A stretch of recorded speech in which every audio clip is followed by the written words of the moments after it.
Midway through my presentation, my manager slammed her hand on the table and said, "This is a disaster. Sit down before you embarrass us more." People gasped. Some even whispered. My face burned, but I kept packing my notes slowly. She thought she'd crushed me. She had no idea the client had just texted, "Step outside. Your manager's about to get a surprise." The sound of Aurora's hand hitting the table was so loud that people in the hallway probably heard it.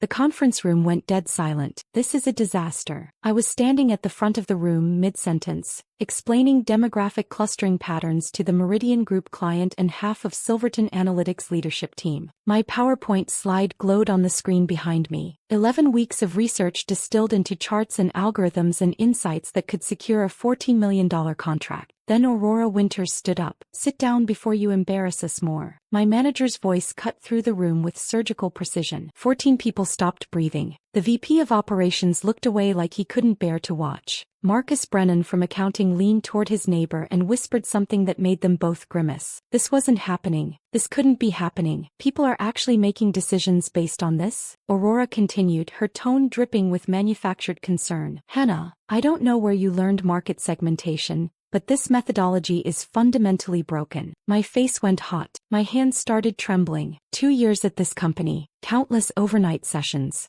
a 94% client retention rate, 3 saved accounts that everyone said were unsalvageable. None of it mattered. Aurora was circling toward the projection screen now, gesturing at my charts like they were evidence at a crime scene. The demographic clustering ignores generational spending disparities. The predictive models use outdated regression analysis. I apologize that this reached presentation stage. My phone buzzed in my pocket, once, twice, 3 times in rapid succession. The room was waiting for me to break down, to apologize, to confirm Aurora's narrative that I wasn't ready for this level of work. Instead, I closed my laptop with deliberate calm and stacked my notes into a neat pile. "I'll step out and give you space to present," I said quietly. Aurora's expression flickered, surprise then satisfaction. She thought she'd won. I walked toward the door and only then did I check my phone. 3 messages from an unknown number. Asterisk, "This is Dr. Sienna Blackwell. Step outside. No. Your manager's about to get a surprise she won't forget." Asterisk. The client. Aurora had just humiliated me in front of the one person who could destroy her, and she had no idea. "My name is Hannah Pierce, and until 3 minutes ago I thought I understood how my career worked. You did good work. People noticed. You climbed the ladder." Simple. Standing in the hallway outside that conference room staring at those 3 text messages, I realized how naive I'd been. The hallway felt colder than the conference room. Or maybe that was just my body finally processing what had happened. My face still burned from the humiliation, but my hands had stopped shaking. The phone felt heavy in my palm, those words glowing on the screen like some kind of lifeline I didn't know I'd been thrown. "Step outside." I was already outside. "Your manager's about to get a surprise she won't forget." What did that mean? Who was Dr. Sienna Blackwell beyond the title and the company she represented? Why was she texting me instead of sitting in that room watching Aurora present whatever sanitized version of my work she'd cobbled together? The conference room door muffled Aurora's voice, but I could still hear her through the heavy wood. She was mid-explanation, probably pulling up slides I'd never seen before, presenting ideas she'd never developed, making herself look like the strategic genius who'd saved a flawed analysis. I leaned against the wall and tried to breathe normally. 11 weeks. That's how long I'd spent on the Meridian analysis. Not 11 weeks of casual effort, 11 weeks of 16-hour days and weekend sessions and late nights where I'd fallen asleep at my desk with my face pressed against printouts of consumer spending data.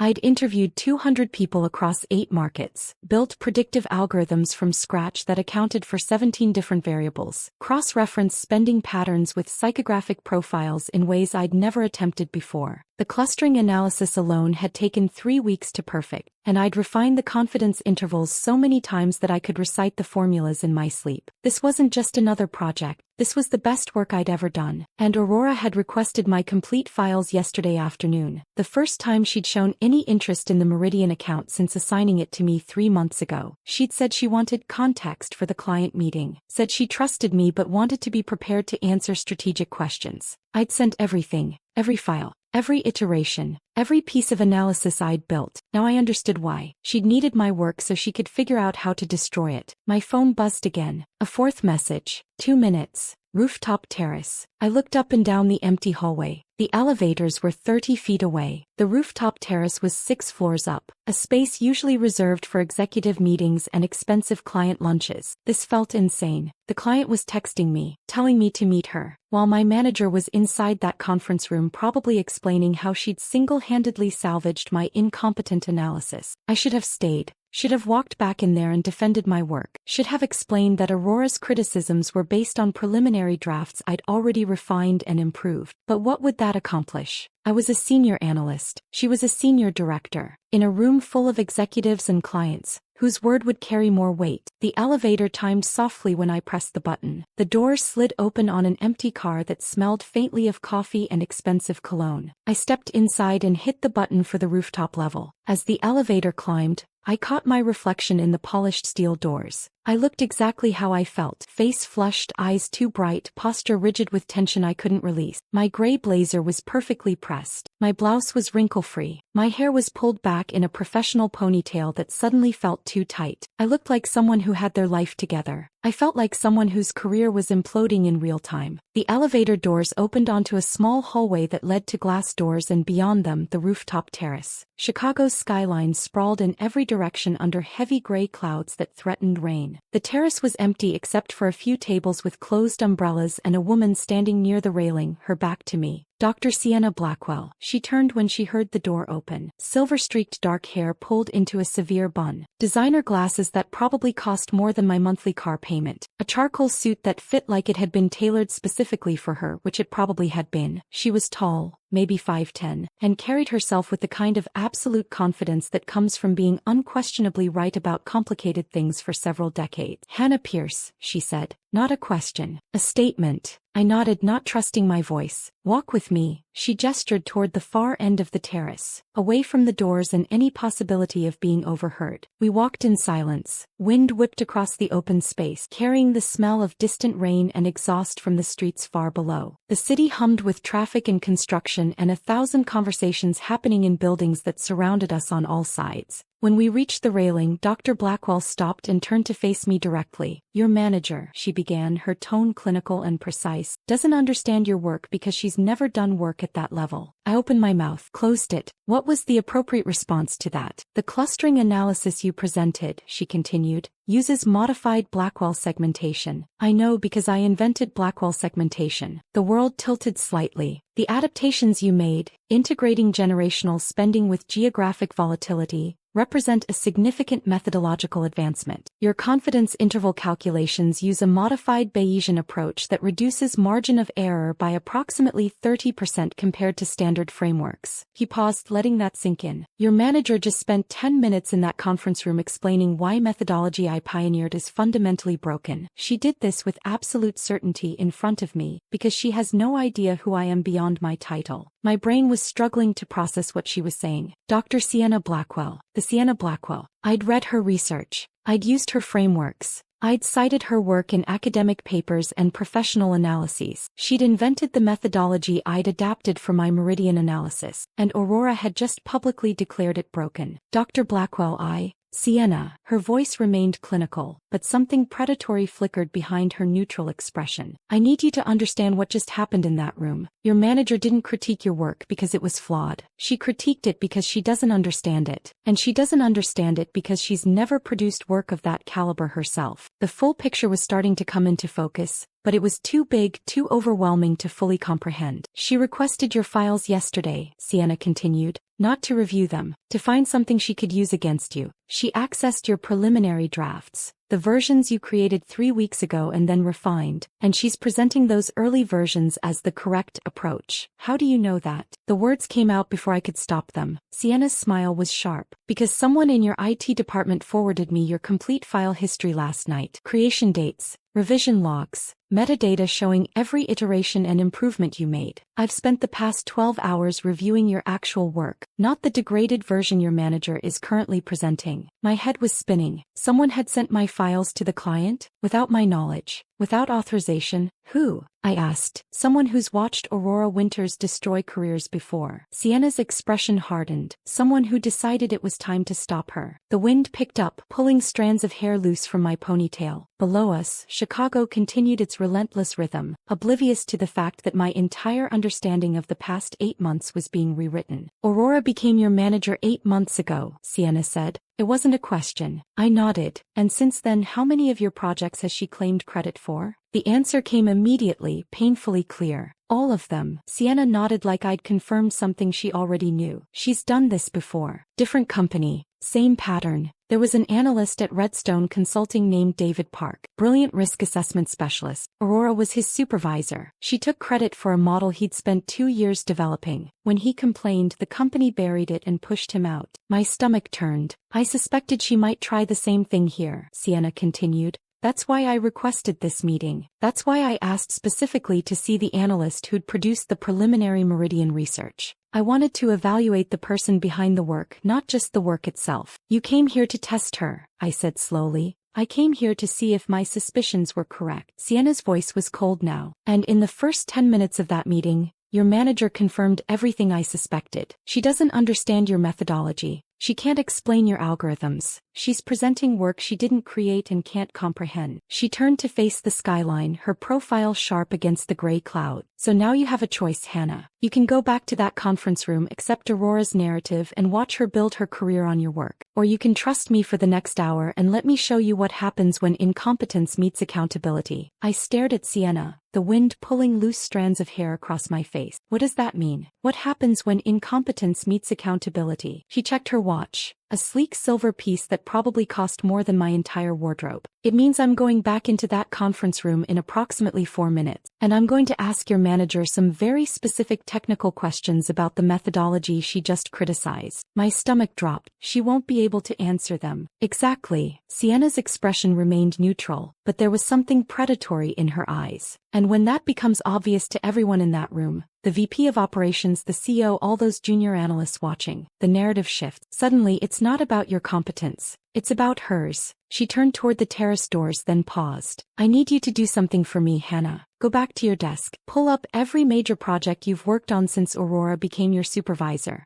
I want file creation dates, revision histories, everything your system tracks. Can you do that? I nodded, not trusting my voice. Good. Send it to this email. She handed me a business card, plain white with just an email address and her name. I'll handle the rest. She walked toward the doors, her heels clicking against the terrace floor with absolute confidence. Just before she reached them, she looked back. Oh, and Hannah, don't go back to that conference room. What's about to happen in there? You don't need to watch it. Trust me. Then she was gone, disappearing through the glass doors and leaving me alone on the rooftop with the wind and the city and a growing sense that my entire professional life was about to be rewritten. I took the stairs instead of the elevator. 6 flights down, my legs shaking with each step, my mind racing faster than my feet could carry me. The office floor was nearly empty. Everyone was still in that conference room or had scattered to other meetings. My cubicle sat in the far corner of the analytics department, surrounded by empty desks and the quiet hum of computers left running. I sank into my chair and stared at my dark monitor for a long moment before finally reaching forward and waking it up. The login screen appeared. I typed my password with trembling fingers. Sienna's words kept echoing in my head. I've encountered Aurora Winters before. Different company, same pattern. Different company, same pattern. My project archive opened with a few clicks. 18 months of work arranged in neat folders with client names and dates. I'd always been meticulous about organization. It was one of the things my previous supervisor had praised me for. Every project documented, every iteration saved, every piece of analysis tracked from conception to completion. I thought I was just being professional.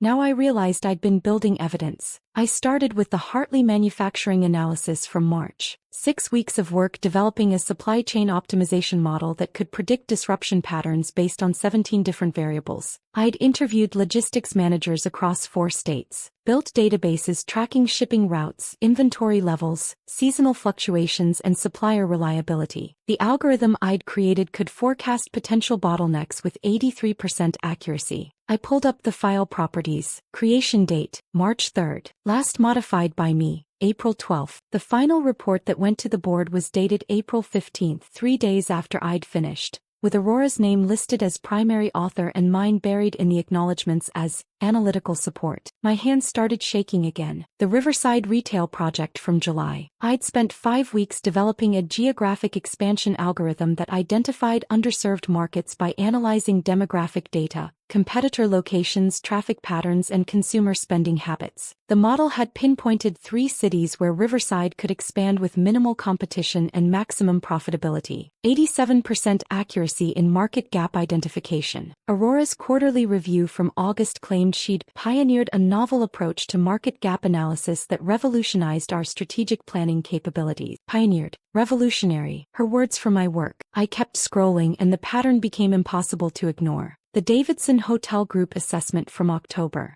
My customer sentiment analysis using natural language processing to evaluate thousands of online reviews and identify specific service improvements. I'd written custom code to sort feedback into categories, weight responses by reviewer credibility, and generate actionable recommendations. Aurora had won an Internal Innovation Award in November for revolutionary qualitative research methodologies. She'd accepted that award at the company holiday party. I remembered watching her give a speech about the importance of innovative thinking and strategic vision. She'd thanked her team, a vague, collective acknowledgement that never mentioned my name specifically. I'd applauded along with everyone else. My phone rang, shattering the silence. Jenna Mitchell's extension. Conference room B, she said without preamble. 5 minutes. Don't tell anyone. The line went dead. Conference room B was small, windowless, tucked away on the 3rd floor where hardly anyone went. I grabbed my laptop and took the stairs again, my heart hammering against my ribs. Jenna was already there when I arrived, her laptop open, files scattered across the table in organized chaos. She was maybe 30, with short dark hair and the kind of intense focus that came from spending too many years staring at computer screens. Close the door, she said, not looking up. I did.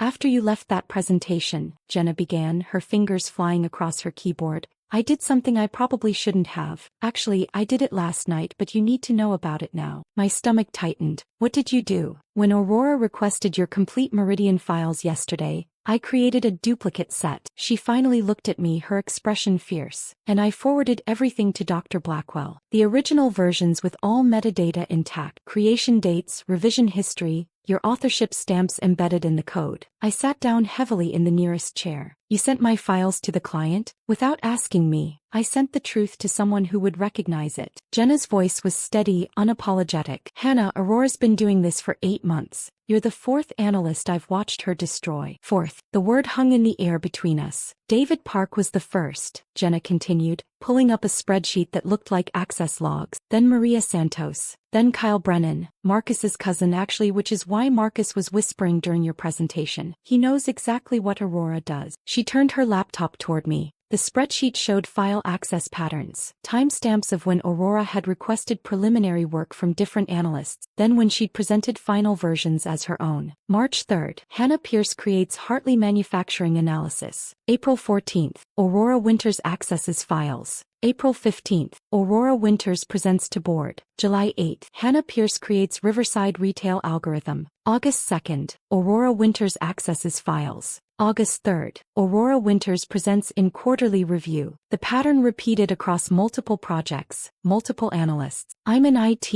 Jenna said quietly. I see everything. Every file access, every modification, every piece of metadata our systems track. And I've been watching Aurora systematically steal work from talented people for 8 months. Why didn't you say something? The question came out sharper than I intended. Jenna's expression hardened. I tried. With David Park. I went to HR with access logs showing Aurora had taken credit for his risk assessment model. You know what they told me? That Aurora was his supervisor, that supervisory relationships include collaborative work, that intellectual property developed under company time belongs to the company anyway. She closed her laptop with more force than necessary. David filed a formal complaint. Aurora had relationships with 3 board members. Redstone Consulting buried the whole thing. They gave her a promotion and a generous exit package to leave quietly before it got messy. David got nothing. No reference. No recognition. Last I heard, he's managing a bookstore in Portland. My throat felt tight. Why did Silverton hire her if this was known? Jenna's laugh was bitter. Because Redstone's official story was that Aurora left for better opportunities. They protected their reputation. She moved here with glowing recommendations, impressive credentials, and nobody knew the truth except the people she'd destroyed, and we'd all signed confidentiality agreements. She pulled up another file. This one showed Aurora's employment history. She's done this at 3 companies over the past 7 years. Same pattern every time. Joins as a senior director. Identifies talented analysts who do exceptional work. Takes credit for their projects. Builds her reputation. Gets promoted or moves to a bigger opportunity before anyone catches on. My hands were shaking again. How do you know all this? Because I worked with David at Redstone. He was my mentor. Taught me everything I know about data systems and forensic analysis. Her voice cracked slightly. I watched Aurora destroy him and I couldn't stop it. When she showed up here 8 months ago, I knew exactly what was going to happen. Then why didn't you warn me sooner?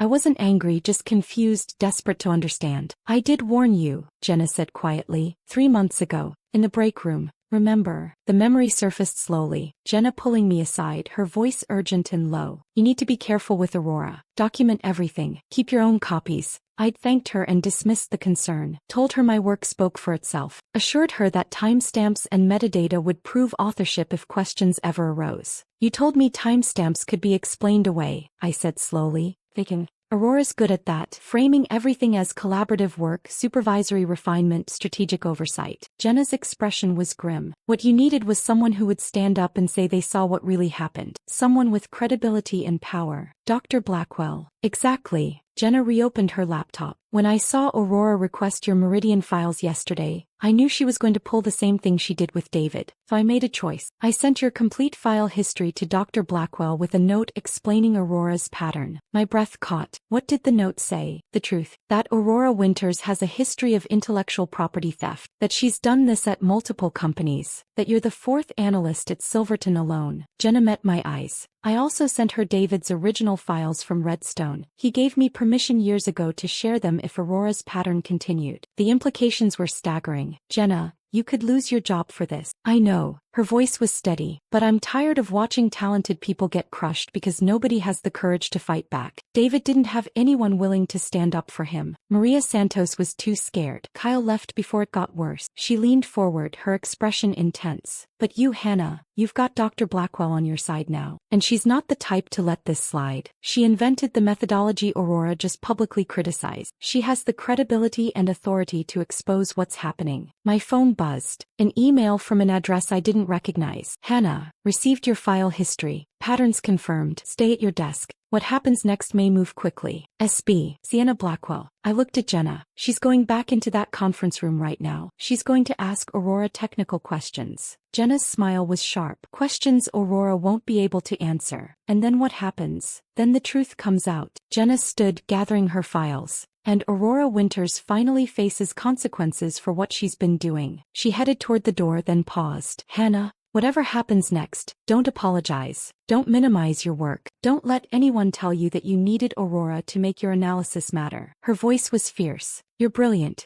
Your work is exceptional. And it's time everyone knew it. I sat alone in my cubicle for the next 2 hours, staring at spreadsheets of file metadata and trying to make sense of what Jenna had just told me. 4 analysts, 3 companies, 7 years of systematic theft. The office had emptied out around me as people drifted toward lunch or afternoon meetings. Somewhere in this building, Aurora was probably still in that conference room with Dr. Blackwell, answering technical questions she couldn't possibly understand. Or maybe the meeting had ended. Maybe Aurora had talked her way out of it somehow. Maybe I was sitting here building false hope while my career burned down around me. My email pinged at 3:47 p.m. Asterisk Hannah Pierce, CEO's office. 4 p.m. Do not be late. Richard Vance asterisk. My stomach dropped through the floor. Phew. Not HR. Not my department head. The CEO himself. I grabbed my phone and considered texting Jenna. But what would I even say? I stood up on shaking legs, smoothed my blazer with trembling hands, and walked toward the elevators like someone heading to their own execution. The executive floor was quiet in a way that felt deliberately intimidating. Thick carpet that absorbed sound, mahogany doors with brass nameplates, art on the walls that probably cost more than I made in a year. Richard Vance's assistant, a woman in her 50s with perfect posture and an expression that gave gave away nothing, gestured toward his office without a word. I walked in and immediately wished I hadn't. Vance sat behind a desk the size of my kitchen table. Floor-to-ceiling windows behind him framed the Chicago skyline in golden afternoon light. And in the chair beside his desk, arranged with perfect posture and an expression of carefully crafted concern,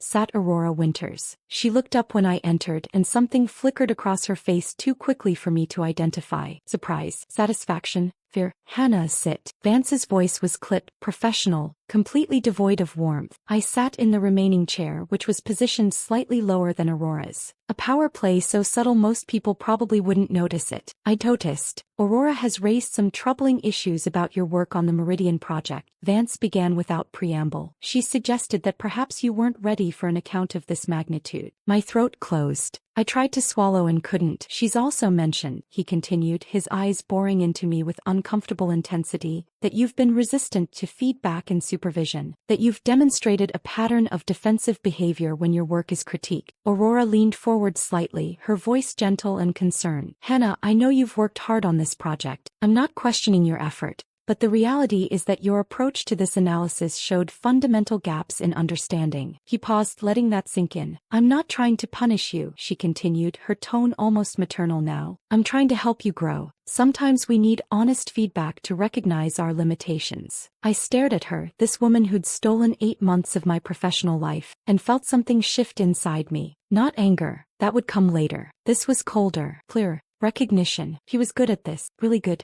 The concerned supervisor trying to guide a struggling employee. The reasonable authority figure forced to deliver difficult truths. Even her body language supported the narrative, leaning forward with open palms, eyebrows slightly furrowed with worry. I looked at Vance. Did Dr. Blackwell express concerns about my work? His expression flickered with something I couldn't read. Discomfort? Uncertainty? Dr. Blackwell has requested a follow-up meeting tomorrow morning, he said carefully. We're still assessing the situation. Aurora's smile tightened almost imperceptibly. Richard, she said, turning her attention to Vance. I think what Hannah needs is some time away from high-pressure client work. Perhaps a reassignment to internal projects where she can rebuild her skills without the stress of external stakeholders. My hands clenched in my lap. This was it. The moment Aurora would push me into irrelevance. Bury me in meaningless projects while she continued building her empire on stolen work. There's also the question of the files, Aurora continued, her voice still smooth and reasonable. Hannah apparently sent preliminary work directly to Dr. Blackwell without going through proper channels. That's a significant breach of protocol. I felt my face go hot. That's not. Vance's expression hardened. Is this true, Hannah? I sent my files to Aurora, I said, forcing my voice to stay steady. For review. I never sent anything directly to the client. Aurora's smile was patient, almost pitying. Perhaps there was confusion. You were under a lot of pressure. It's understandable that details might get muddled. She turned back to Vance, dismissing me entirely. Regardless, she said, we need to address the bigger issue, ensuring our analysts are properly supervised. Clear chains of command, better oversight on high-stakes accounts. She paused as if the idea was just occurring to her. I'm happy to take on the Meridian account personally, she offered. I can salvage the relationship and rebuild their confidence in our firm. Hannah can support on the back end, data collection, preliminary analysis, while I handle client-facing work. Support, backend, preliminary analysis. All the words that meant invisible, uncredited, erasable. Vance was quiet for a long moment, his fingers steepled in front of his face. We'll discuss potential reassignments after tomorrow's meeting with Dr. Blackwell, he finally said. Hannah, you're dismissed. We need to talk about transition plans. I stood on legs that didn't feel entirely stable and walked toward the door. Just before I left, I heard Aurora say, I really do think this is what's best for her development, Richard. Sometimes talent needs time to mature. The door closed behind me, cutting off whatever Vance said in response. I don't remember the elevator ride down. Don't remember walking through the parking garage or getting into my car. The next thing I was truly conscious of was sitting in my apartment, staring at my laptop screen while darkness gathered outside my windows. My phone rang. Mom's number. How did the big presentation go? Her voice was bright, excited. She'd been asking about this for weeks. I opened my mouth and nothing came out. Hannah, honey, are you there? It went badly. I finally managed. Really badly. The story came out in a rush. Aurora's public humiliation, the CEO's office, the reassignment threat. I couldn't seem to stop talking, words tumbling over each other in my desperation to make someone understand what was happening. When I finally ran out of breath, Mom was quiet for a long moment. "Do you have proof?" she asked. "Proof that you did this work?" I thought about file timestamps that could be explained as system errors, metadata that required technical expertise to interpret, preliminary drafts that could be dismissed as collaborative efforts. "It's complicated," I said, "then uncomplicate it." Her voice turned fierce in a way I recognized from childhood, the tone she'd used when defending me to school administrators or challenging teachers who'd underestimated me. "You're the smartest person I know, Hannah. If someone is stealing from you, you find a way to prove it." After we hung up, I sat in the darkness and pulled up my project files. All of them. Every analysis I'd created since Aurora became my supervisor. I started documenting everything: creation dates, modification logs, email exchanges where I'd sent preliminary work and Aurora had responded with vague acknowledgments, meeting notes where she'd claimed credit for insights I'd developed. The pattern was undeniable when you looked at it all together. But would it be enough? My phone rang at 10:03 p.m. Jenna's number. "You need to know something," she said without preamble. Her voice was tight, stressed in a way I'd never heard before. "Aurora just submitted a formal complaint about you to HR. I saw it come through the system about an hour ago." My apartment suddenly felt too small, the walls pressing in. "What kind of complaint?" "Insubordination, unauthorized client contact, poor performance requiring immediate supervision." Jenna's words came fast, urgent. "She's building a case to fire you, Hannah. And she's moving fast because she knows Dr. Blackwell saw through her." I closed my eyes. "When?" "The complaint requests an emergency review. Could be as soon as tomorrow." She paused. "But here's the thing. If HR investigates how Dr. Blackwell got your files, they're going to discover what I did. That I forwarded your complete file history without authorization." The weight of what she'd risked for me settled in my chest like a stone. "Jenna, I can't let you." "I made my choice," she interrupted. "David Park didn't have anyone willing to stand up for him. Maria Santos was too scared to fight back. Kyle Brennan left before it got worse." Her voice grew fiercer. "But you're different. You've got Dr. Blackwell on your side and she's not the type to let this go. I'm betting on you, Hannah. Don't make me regret it." The line went dead. I sat in the darkness of my apartment, surrounded by evidence of theft I couldn't prove and defended by someone who could lose everything for helping me. Outside my window, Chicago glittered with 1,000 lights. Somewhere in this city, Aurora was probably sleeping soundly, confident that tomorrow she'd finish burying me. Somewhere else, Dr. Sienna Blackwell was planning whatever came next. And I was caught between them, holding documentation that might mean nothing and hoping that truth would somehow be enough. My laptop screen glowed in the darkness. File metadata spreadsheets still open. Timestamps marching down the page like soldiers going to war. I pulled up a new email and started typing. "Dr. Blackwell." My fingers hovered over the keys. What was I supposed to say? "Thank you for trying to help. Please save my career.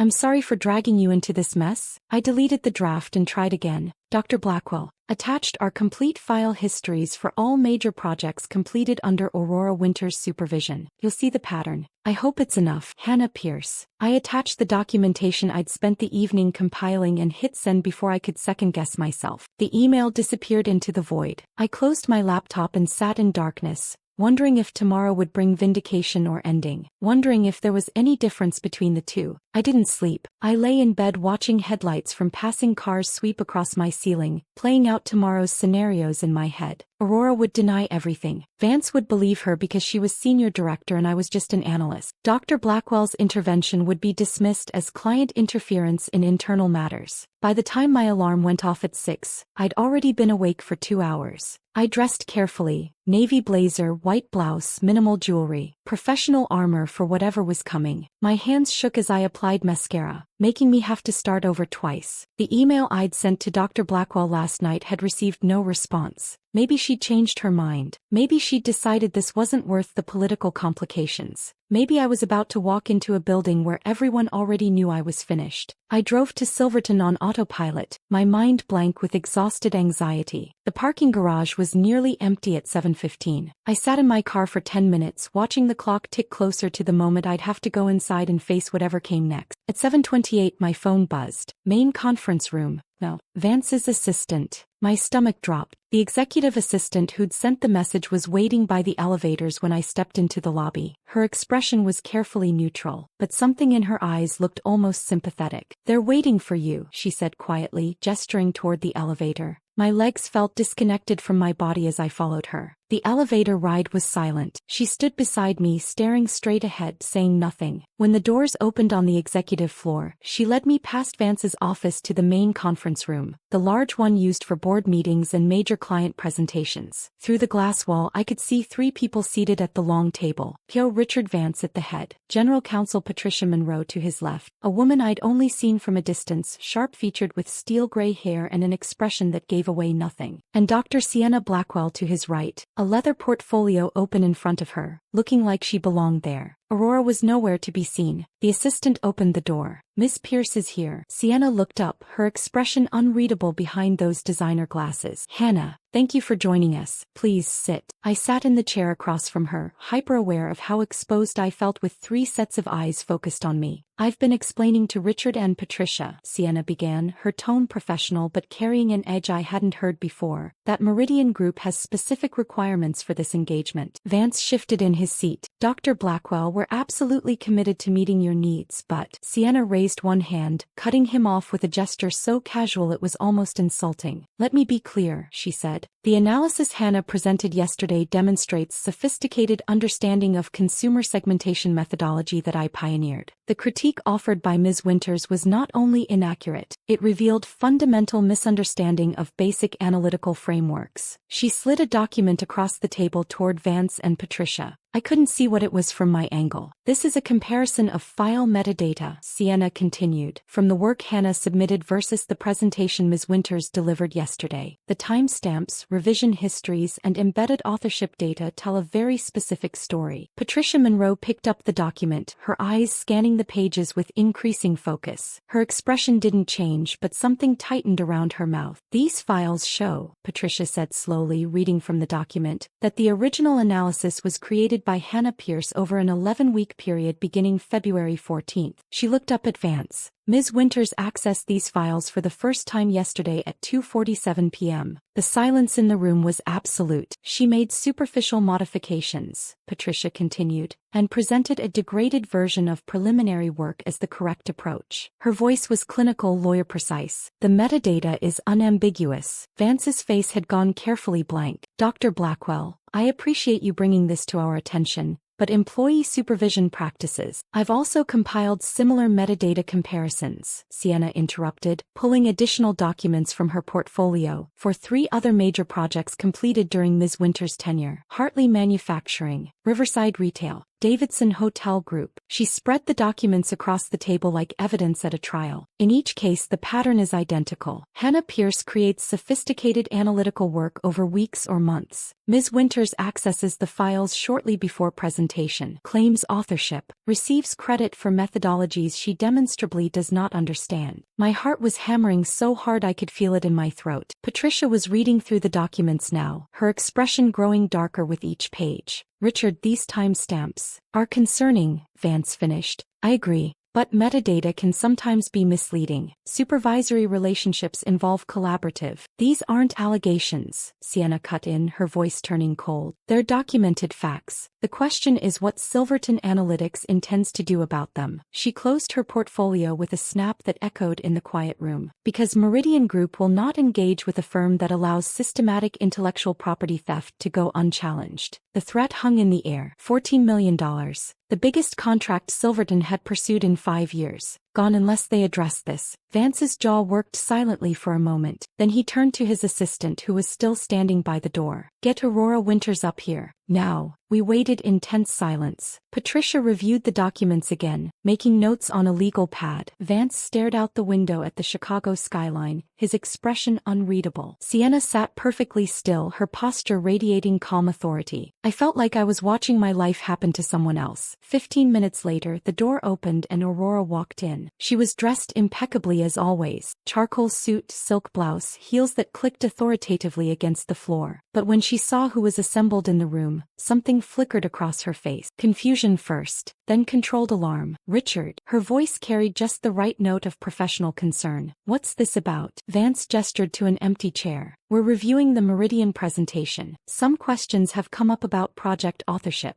Aurora's expression smoothed into polite attentiveness. She sat down, crossed her legs, arranged her hands in her lap. Every gesture calculated. Of course, she said. I'm happy to clarify any confusion. Her eyes flicked to me briefly, then away. Hannah did excellent preliminary work on several projects, Aurora continued, her tone warm and reasonable, though she sometimes struggles with translating research into client-ready presentations. That's why I step in to refine and present. It's part of my role as senior director. Mentorship and quality control. Sienna's expression remained completely neutral. Can you explain the clustering algorithm used in Hannah's Meridian analysis? Aurora's smile didn't waver, but I saw her pupils dilate slightly. Certainly. It's a standard demographic segmentation approach with adjusted confidence intervals for. Standard according to which framework? Sienna interrupted. Modified Pearson, Aurora said smoothly. Adapted for retail applications. The answer was technically correct. Vague enough to sound knowledgeable without committing to specifics. She'd probably pulled it from my executive summary. Interesting, Sienna said. And how did you account for seasonal volatility in the spending data? Aurora's pause was almost imperceptible. Seasonal volatility is factored into the baseline projections using standard deviation analysis across comparable quarters. Generic. Evasive. The kind of answer that sounded sophisticated but said nothing concrete. Sienna leaned forward slightly. Can you walk me through the Bayesian modification you applied to reduce margin of error?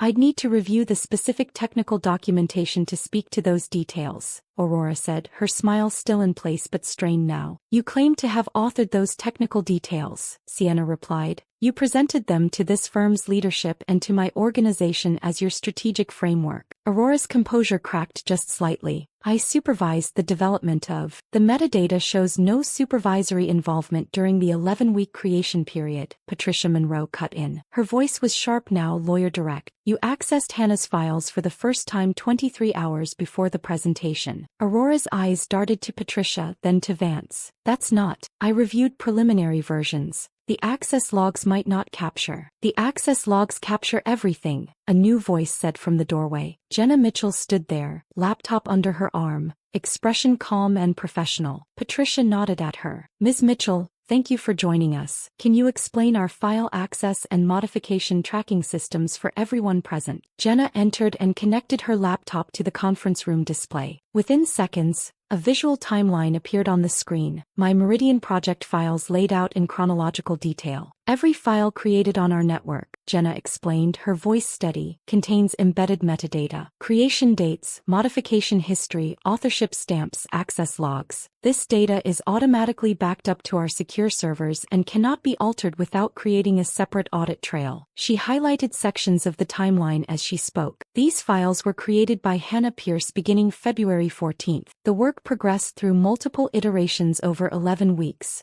with all modifications made from Hannah's workstation. The timeline showed my work in granular detail. Every late night, every weekend session, every refinement and improvement. On May 28th at 2:47 p.m., Jenna continued, Aurora Winters accessed these files for the first time. She made cosmetic changes to an early preliminary version dated March 9th, a version Hannah had already refined and improved, and presented that outdated version during yesterday's client meeting. Aurora's face had gone from composed to flushed. This is absurd. I supervise Hannah's work. Of course I access her files. The access logs show no supervisory review during the 11-week creation period, Jenna said, her voice remaining perfectly level. Only that single access 23 hours before the presentation. She pulled up additional timelines. The same pattern appears in the Hartley Manufacturing Project, the Riverside Retail Analysis, the Davidson Hotel Group Assessment. Each timeline told the same story. Weeks of my work. One access from Aurora right before presentation. Credit claimed.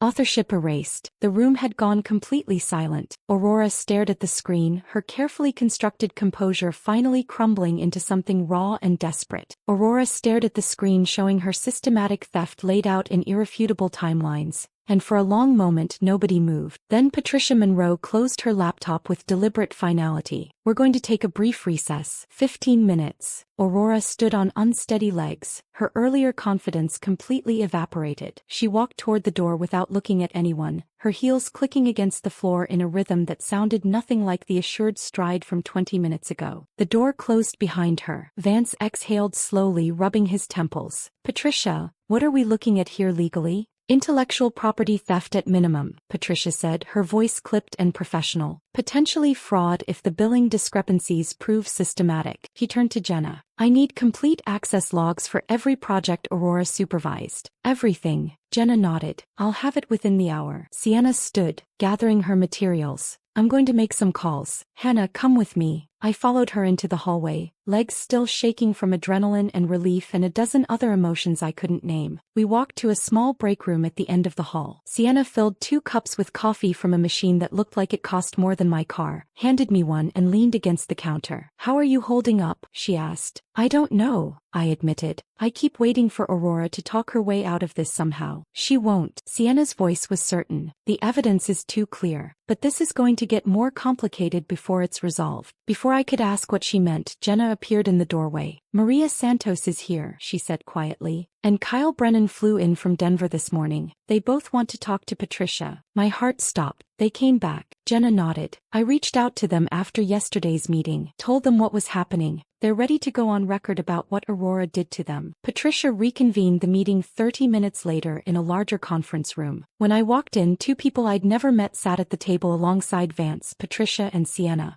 Maria Santos was petite, maybe early 30s, with dark hair pulled into a ponytail and eyes that carried quiet fury. Kyle Brennan, Marcus's cousin, I remembered Jenna saying, was tall and uncomfortable looking, shifting in his seat like he wanted to be anywhere else. Aurora was conspicuously absent. "Miss Santos, Mr. Brennan," Patricia began, "thank you both for coming on short notice. I understand you have information relevant to our investigation into Aurora Winter's conduct." Maria spoke first, her voice steady despite the tension in her shoulders. "Aurora became my supervisor last October. Within 3 months, she'd taken credit for 2 major projects I'd developed." She pulled out a folder with printed documents. "A customer lifetime value model for Preston Industries, 4 months of work, and a market penetration analysis for Coastal Investments, 6 weeks. She slid the documents across the table to Patricia. When I tried to push back, Aurora wrote me up for resistance to collaborative work processes. She told HR I was difficult to manage, that I didn't understand how team-based work functioned at a strategic level. Maria's voice cracked slightly. "I left 6 months ago because I couldn't prove what she was doing. My word against a senior director's. But Jenna showed me the file metadata from my projects yesterday." She looked at me for the first time. "It's the same pattern. Creation dates showing I did the work. Access logs showing Aurora touched the files once right before presentation. Credit claimed. My name erased." Patricia was taking notes rapidly. "Do you still have copies of your original work?" "Everything,"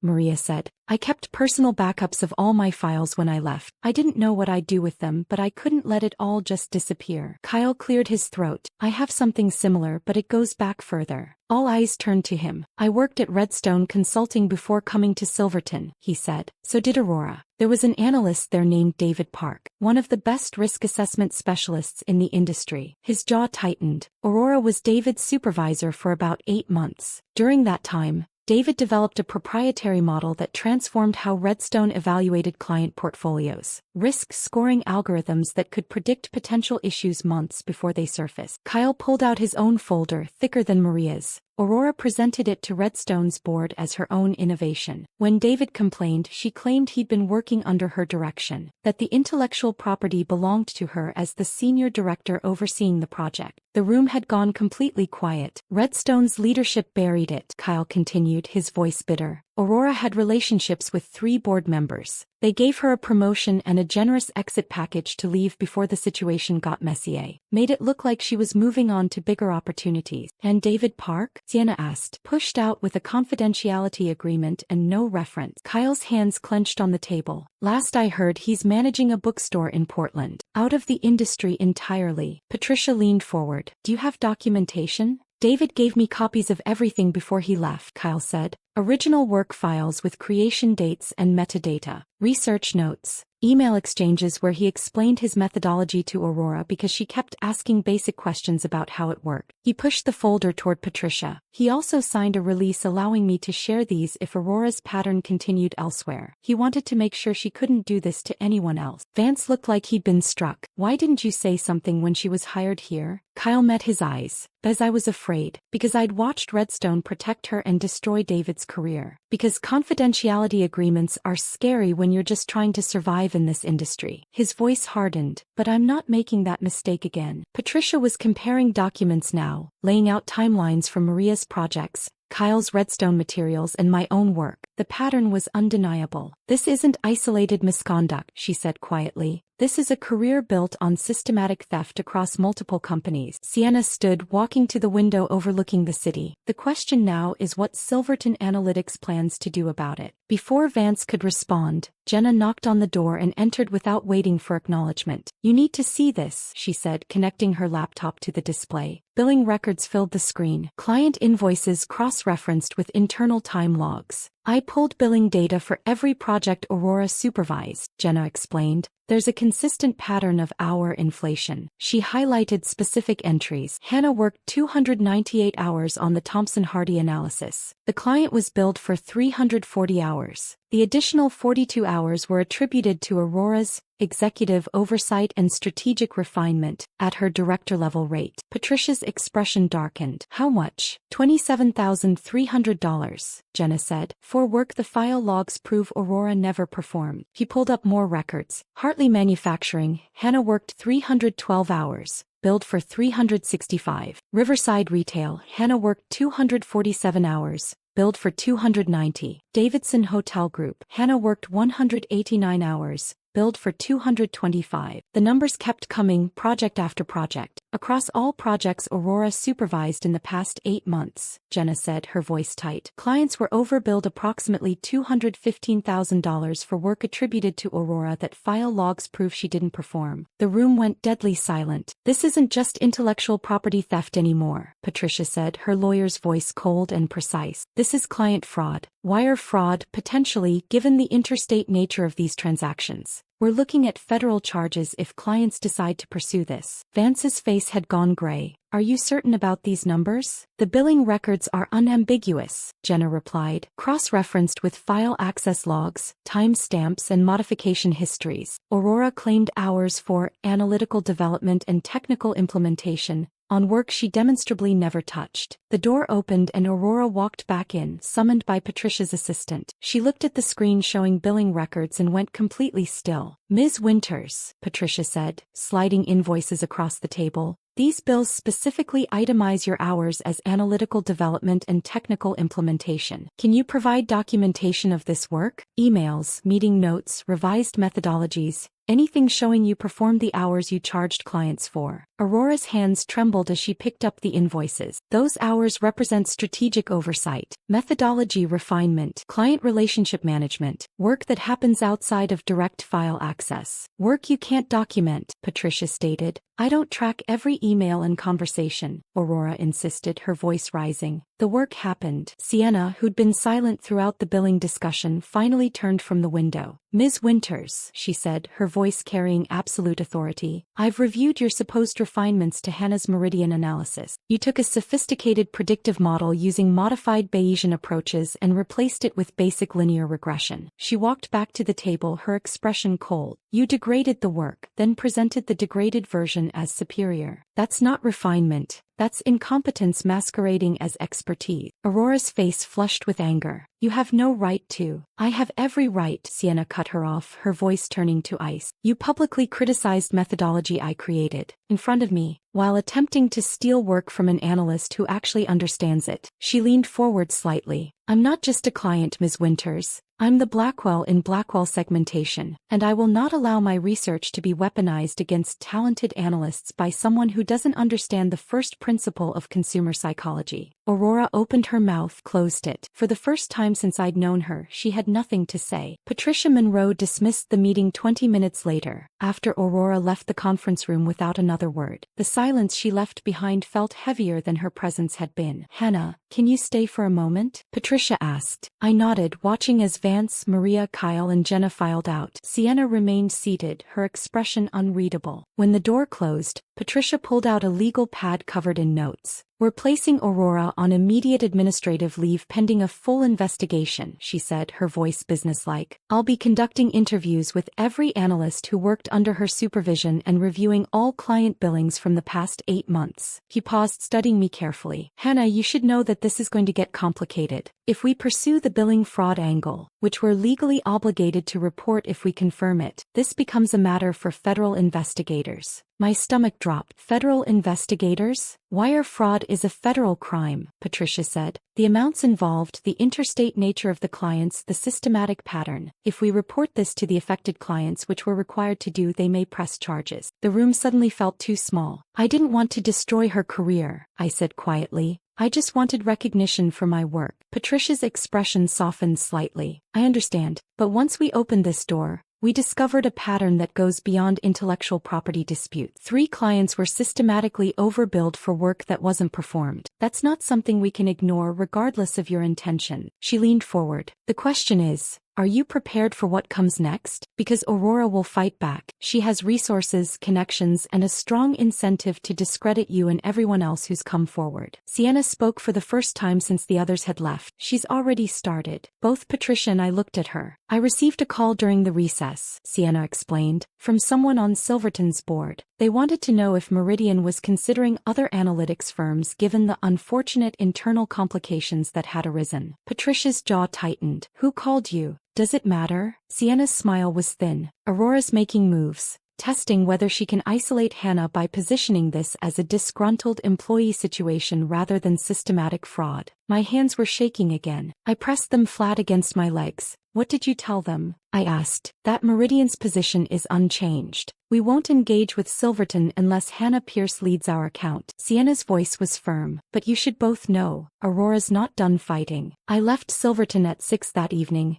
exhausted in a way that went beyond physical tiredness. My car felt like a refuge as I sat in the parking garage, forehead resting against the steering wheel. My phone buzzed. A text from Jenna. You okay? I didn't know how to answer that. I drove home on autopilot, my mind replaying the day's events. Aurora's face when the billing fraud came to light. Maria's quiet fury. Kyle's determination. The weight of knowing that my fight had pulled other people into something bigger than I'd anticipated. My apartment felt empty and cold. I heated up leftovers I didn't eat, tried to watch TV I couldn't focus on, and finally gave up and lay on my couch staring at the ceiling. At 11 p.m. my phone rang. Aurora's number. I should have let it go to voicemail, should have blocked her, should have done anything except what I actually did. I answered. You think you've won? Her voice was tight, controlled fury barely contained beneath a veneer of professional composure. You have no idea what you've started, Hannah. I said nothing, phone pressed to my ear, heart hammering. I have friends on the board, she continued. I have relationships with clients you'll never access. I have a reputation built over 15 years in this industry. So I stayed silent. You're a competent analyst, Aurora said, her tone shifting to something almost conciliatory. I'll give you that, but you lack the vision to translate your work into strategic impact.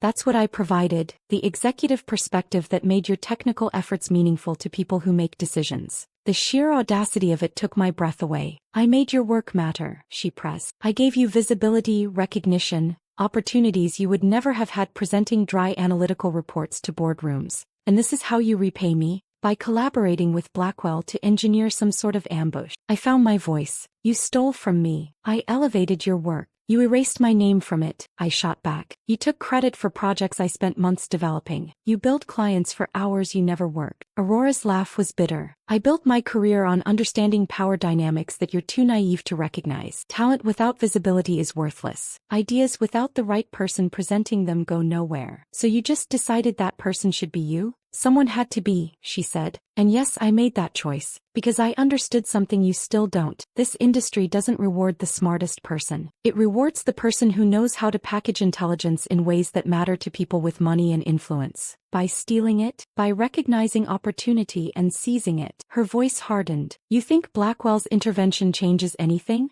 It doesn't. By next week, this will be framed as an internal HR matter. Personality conflicts. Collaborative work misattributed. I'll take a lateral move to another firm and in 6 months no one will remember your name. The line went dead. I sat in darkness, Aurora's words circling my mind like vultures. Talent without visibility is worthless. I made your work matter. You lack the vision to translate your work into strategic impact. Was there truth in what she'd said? Had I been so focused on the technical excellence of my analysis that I'd missed the bigger picture about how careers actually advanced? I thought about the past 8 months. Every project Aurora had claimed. Every presentation where she'd stood in front of executives and clients while I sat in the background. Every quarterly review where my work became her strategic victories. Had I needed that? Had her theft actually been some twisted form of mentorship? My hands were shaking. I called my mother, voice cracking. Mom, what if she's right? What if I'm good at the technical stuff but can't see the bigger picture? Silence on the other end. Then, Hannah Marie Pierce, what are you talking about? The words tumbled out. Aurora's call, her claims, my doubts about whether I could actually succeed without someone to position my work strategically. My mother was quiet for a long moment. Do you remember when you were 12 and you won the state science fair? The question caught me off guard. What? Your project on water filtration systems, Mom continued. You worked on it for months, built working prototypes, tested them with actual contaminated water samples. It was brilliant, I remembered, barely. Mrs. Henderson, your science teacher, wanted to present it herself at the regional competition, Mom said. She told you that you were too young, too inexperienced, that you'd get nervous in front of the judges and mess it up. She said she could present it better, make sure it got the recognition it deserved. The memory surfaced slowly. I'd insisted on presenting my own work. Mrs. Henderson had been furious. You stood up there in front of a room full of adults, Mom said, her voice fierce now, and you explained your research. You answered their technical questions. You defended your methodology, and you won second place in the region. I'd forgotten that part. Mrs. Henderson was livid, Mom continued, because she'd wanted credit for discovering you, wanted to be the teacher who'd mentored the brilliant student. She wanted to take you out of the equation and make it about her guidance. My throat felt tight. Some people can't create, Hannah, so they steal. And when they're caught, they try to convince you that you needed them. Her voice turned absolutely certain. You didn't need Mrs. Henderson then, and you don't need Aurora Winters now. After we hung up, I sat in the dark for a long time, Mom's words fighting against Aurora's in my head. I finally fell asleep around 2, exhausted and still uncertain. The next morning I woke to an email from Sienna Blackwell. Hannah, coffee at 10? There's something we need to discuss. She'd included an address for a cafe downtown, away from Silverton's office. I arrived 10 minutes early and found her already seated at a corner table, 2 cups of coffee waiting. How are you holding up? She asked as I sat down. Honestly, I don't know. Sienna nodded like she'd expected that answer. Aurora called you. It wasn't a question. How did you? Because that's what people like her do when they're cornered, Sienna said. They try to make you doubt yourself, make you think you needed them. I wrapped my hands around the coffee cup, grateful for the warmth. She said I lack strategic vision, that I'm good at analysis but don't understand how to make it matter to decision makers. And you're wondering if she's right. I nodded, not trusting my voice. Sienna took a sip of her coffee, considering her words carefully. She's partially right, she finally said. My stomach dropped. Technical brilliance without strategic communication has limited impact, Sienna continued. That's not a weakness. It's simply a different skill set. Most exceptional analysts focus on depth over presentation. It's why organizations need both technical experts and strategic communicators. She leaned forward slightly. But here's what Aurora doesn't understand. Strategic communication can be learned and developed. You can study it, practice it, improve it over time. Her eyes locked onto mine. Analytical brilliance at your level cannot be taught. She can't do what you do, Hannah, ever. But you can absolutely learn to do what she claims she does. And do it better because you'll actually understand the work you're presenting. Something loosened in my chest. Sienna slid a business card across the table. Meridian Group is offering you a position. Senior analyst reporting directly to me. 40% higher salary than Silverton pays you. You'd be leading our consumer insights division. I stared at the card. I want someone whose work I don't have to verify, she continued. Because I know it's built on sound methodology. Someone who can learn strategic communication while maintaining analytical integrity. Someone whose talent doesn't need to be stolen because they're willing to develop all the skills required to make that talent visible. She finished her coffee. Think about it. But Hannah, whatever you decide about Meridian, don't let Aurora Winters convince you that theft was mentorship. That's not how real development works. I left the coffee shop with Sienna's business card in my pocket and her words replaying in my head. Strategic communication can be learned. Analytical brilliance cannot. For the first time in days, I felt like I could breathe. That clarity lasted exactly 3 days. On Thursday morning,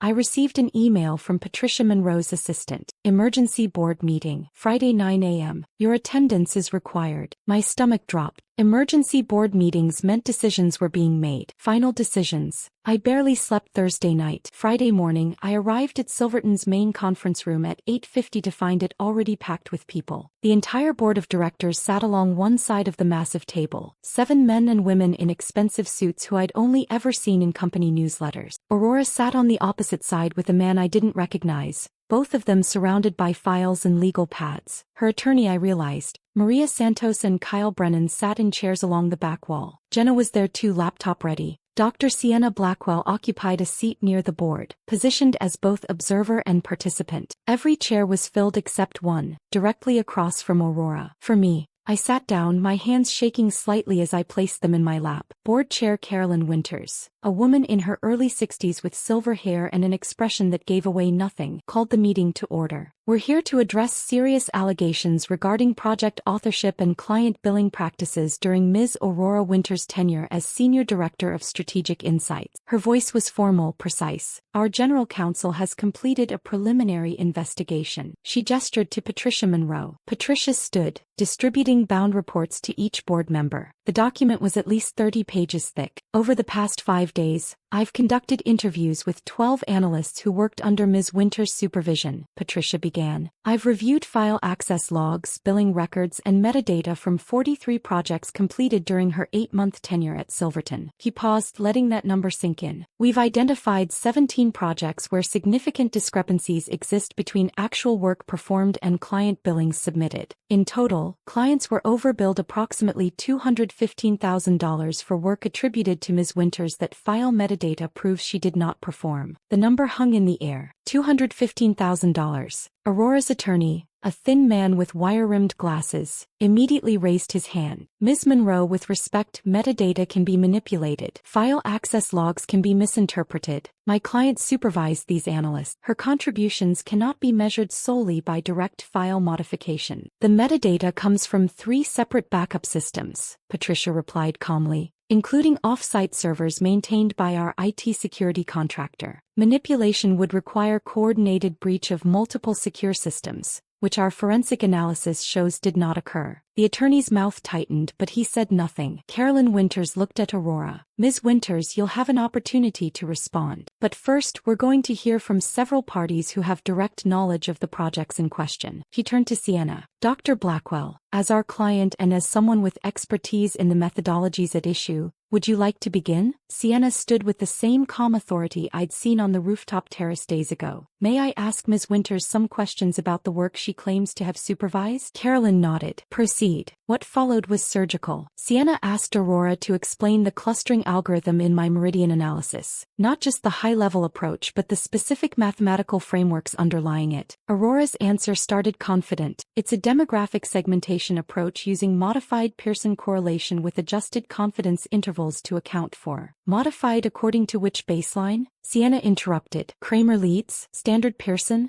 Something else. Aurora hesitated. Standard Pearson, adapted for retail applications with seasonal adjustment factors. Generic, vague. The kind of answer you'd give if you'd skimmed an executive summary without understanding the technical details. Can you explain how Bayesian approaches reduce margin of error in predictive modeling? Sienna asked. Aurora's response was textbook gibberish. Technically accurate words arranged in sequences that meant nothing. Bayesian frameworks integrate prior probability distributions with observed data to refine predictive confidence through iterative posterior updating. She'd memorized that from somewhere. But Sienna pressed harder. Can you walk us through the difference between modified Pearson correlation and the proprietary segmentation framework Hannah actually used in her analysis? Aurora couldn't. She literally could not explain it. The proprietary framework builds on foundational Pearson principles but she stumbled, incorporates advanced statistical methodologies that require detailed technical review to articulate precisely. Translation: I have no idea. The board members were exchanging glances now. Even Aurora's attorney looked uncomfortable. Sienna moved to another project, the Hartley manufacturing supply chain model. Can you explain the disruption prediction algorithm? Aurora actually said, I'd need to review the files to speak to those specific technical details. Sienna's smile was sharp as a scalpel. You claim to have authored those technical details, Ms. Winters. You build Hartley manufacturing for 68 hours of analytical development, but you need to review Hannah's work to explain it. Silence. Aurora's face had gone pale. No further questions, Sienna said, sitting down. Maria Santos spoke next, her voice steady despite the tension in her shoulders. I want to read from an email Aurora sent me in December, she said, pulling out a printed message. Maria, your market penetration analysis for coastal investments shows promise but lacks strategic depth. I've refined the methodology and will be presenting to the client next week. I appreciate your technical contributions. She looked up, meeting Aurora's eyes. That technical contribution was 4 months of work developing a proprietary market gap analysis tool. I built algorithms that identified underserved geographic markets with 87% accuracy. Aurora accessed my files 2 days before the client meeting, made cosmetic changes to my PowerPoint slides, and presented my work as her strategic vision. Her voice hardened. When I objected, she wrote me up for insubordination, told HR I was difficult to manage, that I didn't understand collaborative work processes. Maria's hands clenched. I left this company 6 months ago because I couldn't prove what she was doing, but the file metadata proves it now. Kyle Brennan corroborated the pattern from Redstone Consulting. David Park developed a risk assessment model that won Redstone the Financial Times Innovation Award, he said. Aurora accepted that award, gave a keynote speech about her groundbreaking methodology. David sat in the audience watching someone else receive credit for 2 years of his life. He pulled out a folder, sliding it toward the board. I have David's original work files, his preliminary research, his algorithmic frameworks, all time-stamped months before Aurora claimed to have developed the approach. His voice was bitter. When David complained, Redstone buried it, gave Aurora a promotion and an exit package, pushed David out with a confidentiality agreement. He looked at Aurora directly. She's been doing this for years. Different companies, same pattern, and she'll keep doing it unless someone finally holds her accountable. Aurora's attorney requested a recess. My client needs time to prepare a response to these allegations. No. Aurora's voice cut across the room. Her attorney turned. Ms. Winters, I strongly advise. I said no. Aurora stood, her carefully maintained composure finally cracking. You want to know the truth? Fine.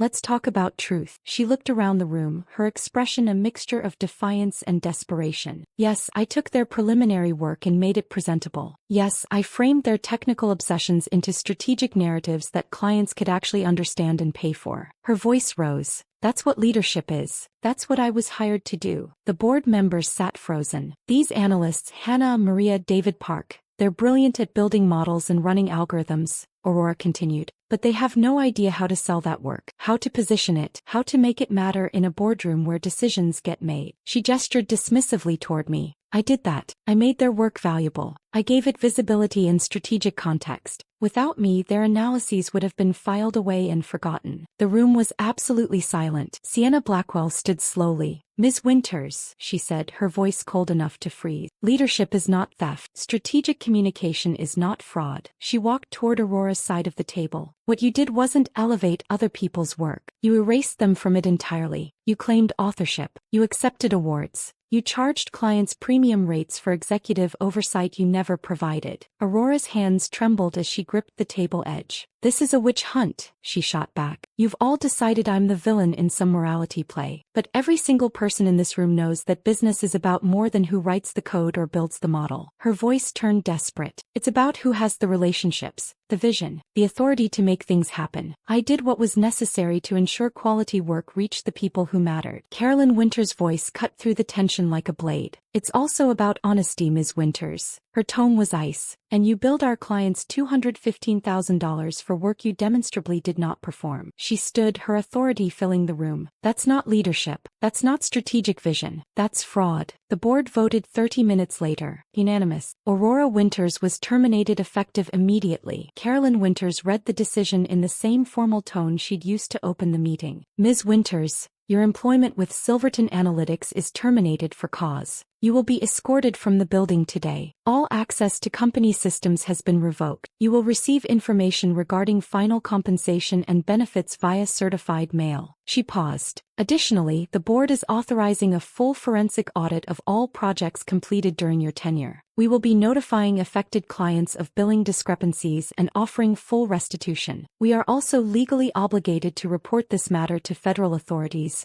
though we will attempt to resolve client issues privately where possible." Aurora sat perfectly still, her face drained of color. Her attorney was scribbling notes furiously, but she didn't seem to notice. "Do you have anything you'd like to say?" Carolyn asked. Aurora's mouth opened, closed. She shook her head once. "Then this meeting is adjourned." People began filing out immediately. Board members clustered in small groups, voices low and urgent. Maria and Kyle left together, talking quietly. Sienna caught my eye and gave me a small nod before stepping into the hallway. Within minutes, the conference room was empty except for me and Jenna, who was packing up her laptop. I sat staring at the table where Aurora had finally unraveled, trying to process what had just happened. "You okay?" Jenna asked, pausing in the doorway. I didn't know how to answer that. I'd won. My work was recognized. Aurora was gone. The truth had come out, but the victory felt hollow in ways I hadn't anticipated. "I keep thinking about what she said," I admitted, "that she made our work matter. Part of me still wonders if there's truth in that." Jenna sat down beside me, her expression fierce. "Hannah, you know that's complete garbage, right?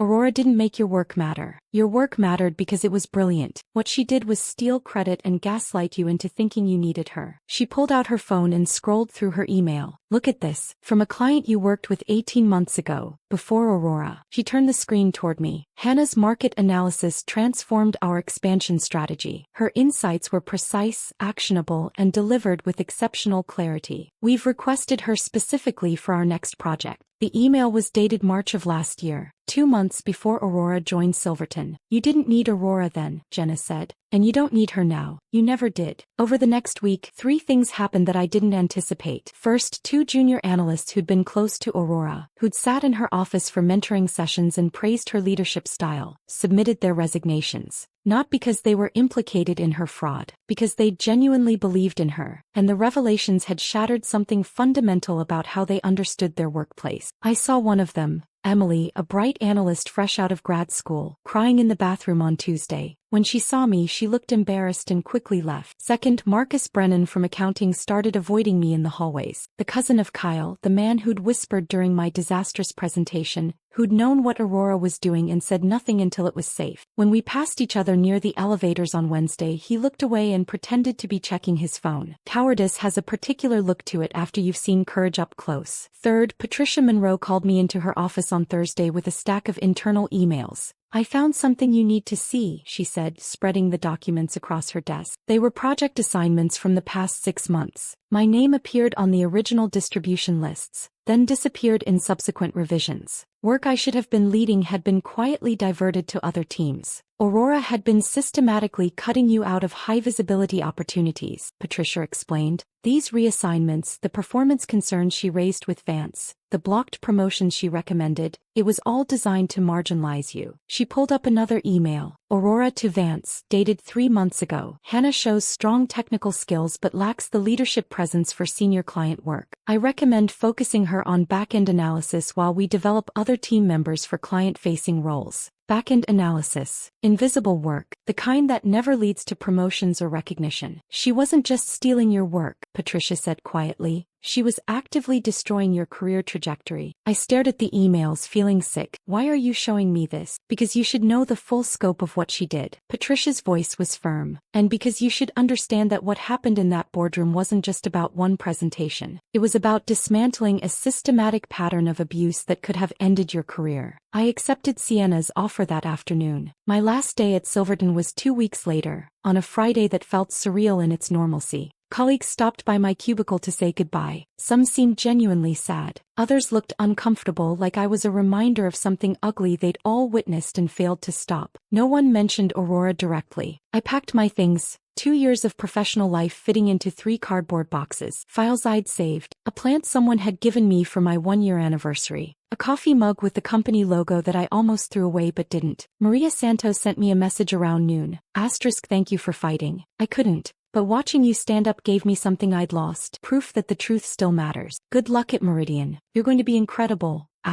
Kyle Brennan called that evening while I was driving home. David Park reached out, he said without preamble. He heard about what happened with Aurora. He's thinking about coming back to the industry. Said maybe it's worth trying again if people like you are willing to fight back. My throat felt tight. What's he doing now? Consulting. Small projects. Nothing like what he used to do. Kyle paused, but he sounded different. Hopeful maybe. Said he'd like to meet you sometime if you're open to it. Jenna helped me carry my boxes to my car on my last afternoon. The parking garage was half empty, our voices echoing off concrete. You're going to do amazing things at Meridian, she said, hugging me tight. And Aurora's going to spend the next decade explaining to potential employers why she was terminated for fraud. He pulled back, grinning. Sometimes justice actually works. As I drove away from Silverton Analytics for the last time, I glanced in the rearview mirror. The building grew smaller and smaller until it disappeared entirely. 6 months later, I sat in my office at Meridian Group, a real office with a door and a window overlooking the Chicago River, reviewing analysis from my team. For analysts reported to me now. Smart, driven people who asked questions and challenged assumptions and produced work I was genuinely proud to present. We were in the middle of a consumer behavior study for 3 major retail clients. The methodology was complex, layered, exactly the kind of challenge I'd always wanted. And my name was on every report, every presentation, every client meeting. Sienna stopped by one afternoon, leaning against my doorframe. The board loved your presentation last week, she said. They're talking about expanding your division, adding 2 more analysts and a dedicated data engineer. She handed me a business card. Someone wants to meet you. I looked at the name,